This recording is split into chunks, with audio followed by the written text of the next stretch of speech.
श्री स्वामी समर्थांच्या प्रिय भक्तांनो, तुम्हा सर्वांना माझा साष्टांग नमस्कार.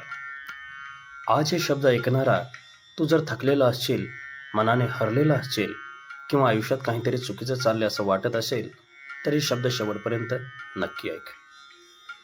श्री स्वामी समर्थ म्हणतात, माणूस संकटात पडतो तेव्हा तो एकटा नसतो, मी त्याच्याबरोबर असतो. आपण सगळे देवाला विचारतो, माझ्याच आयुष्यात असं का? पण कधी स्वतःला विचारले का की मी या वेळेतून काय शिकतोय? कारण अडचणी संपवायला येत नाहीत, ती माणसाला घडवायला येतात. स्वामी समर्थ स्पष्ट सांगतात, जो धीर धरतो तोच पुढे जातो, जो घाबरतो तो तेथेच अडकतो. आज बघ ना, तू मेहनत करतोयस पण यश दिसत नाही. तू प्रामाणिक आहेस पण लोक फायदा घेत आहेत. तू शांत आहेस पण जग तुला कमजोर समजते. पण लक्षात ठेव, शांत माणूस कमजोर नसतो, तो आतून मजबूत असतो. स्वामी समर्थ म्हणतात, वेळ वाईट असते पण नशीब नाही. म्हणून वेळेला दोष देत बसू नकोस, स्वतःला घडवत राहा. आज तुझं मन म्हणतंय, बस झालं आता, काही होत नाहीये माझ्याकडनं. त्या क्षणी देव म्हणतायत, आता थोडंच बाकी आहे. आपल्याला लगेच उत्तर हवं असतं, लगेच परिणाम हवा असतो. पण स्वामी समर्थ सांगतात, जे उशिरा मिळतं तेच टिकतं. कधी कधी देव आपल्याला लगेच देत नाही, कारण आपली पात्रता तयार करत असतो.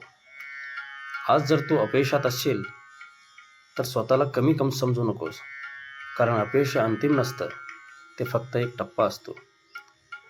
स्वामी समर्थ म्हणतात, ज्याने अंधार पाहिला तोच प्रकाशाची किंमत ओळखतो.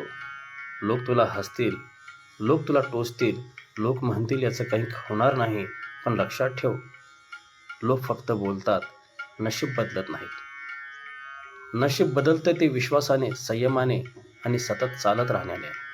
स्वामी समर्थ सांगतात, कर्तव्य कर, काळजी सोड, तू पावलं टाक, मार्ग मी दाखवतो.